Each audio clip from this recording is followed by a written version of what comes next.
Whose side is Donald Trump on? A lot of you may have asked this question last week. Frankly, we were wondering too. Trump was doing his typical both-sidism. He equated India and Pakistan. He even called Pakistan a great country. I doubt even Pakistanis would do that. But now more information and dubious links are emerging, information that puts Donald Trump on Team Pakistan. Take a look at this report. It talks about a man named Gentry Beach. He is a hedge fund manager from Texas. More importantly, he is a close associate of Donald Trump Jr. That's the US president's eldest son, Donald Trump Jr. Now, Beach and Trump Jr. are hunting buddies. Beach visited Islamabad in January this year, and he was hosted by Prime Minister Shehbaz Sharif. A second meeting happened in February. Once again, Shehbaz Sharif hosted Gentry Beach for talks, this time at a summit in Dubai. Afterwards, Beach returned to the US, to Trump's Mar-a-Lago residence, and he reportedly briefed the US president about his talks with the Pakistanis. Do you know what he said? He said that Pakistan was an amazing place, that there is potential for rare earth, oil, and real estate deals. Murky, isn't it? But the story does not end here. In late January, Beach also traveled to Dhaka, Bangladesh. He met interim ruler Mohammed Yunus. Again, the same script. Promises of massive investments and real estate deals. Then in April, Beach traveled to Turkey. He signed a joint deal for oil exploration. Clearly, this is a very powerful man, powerful and close to the Trump family. Did these business dealings influence Donald Trump's position? Is that why he's soft on Pakistan?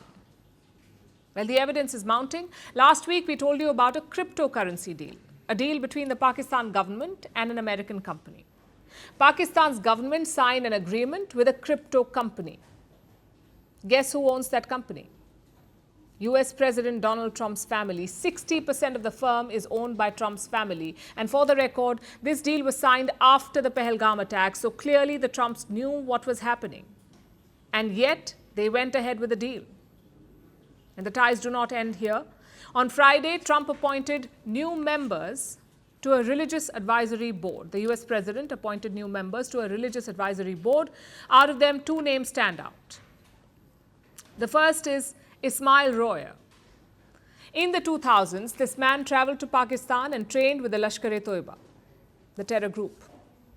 In 2003, he was charged with aiding the Lashkar-e-Toiba. And the worst part, Royer pleaded guilty. He was given a 20-year prison sentence. But after 13 years of serving jail time, he was released. He was released in the year 2017. And now he's on Donald Trump's religious advisory team. Let me repeat that for you. A convicted Lashkar terrorist is now US President Trump's religious advisor. That's the first name on the list. The second name is Shaykh Hamza Yusuf. He's basically a radical Islamist preacher. In 2016, Indian authorities filed a case against him. His speeches were radicalizing terror recruits. Now, both these men have been appointed by Donald Trump. One is a convicted terrorist, the other is a man who's wanted in India. Of course, the White House does not see it that way. They're calling these men preachers and Islamic writers. Some of Trump's own supporters cannot believe it.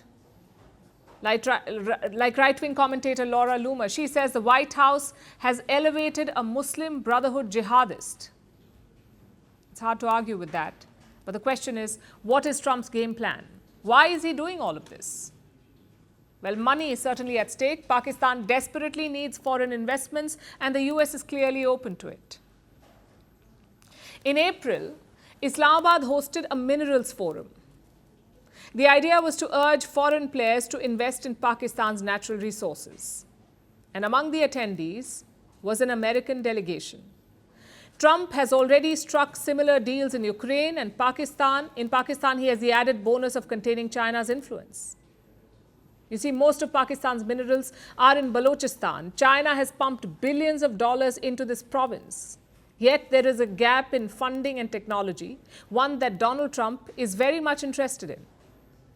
As for appointing terror suspects and convicts, are we really surprised? This is the same Trump who signed a deal with the Taliban.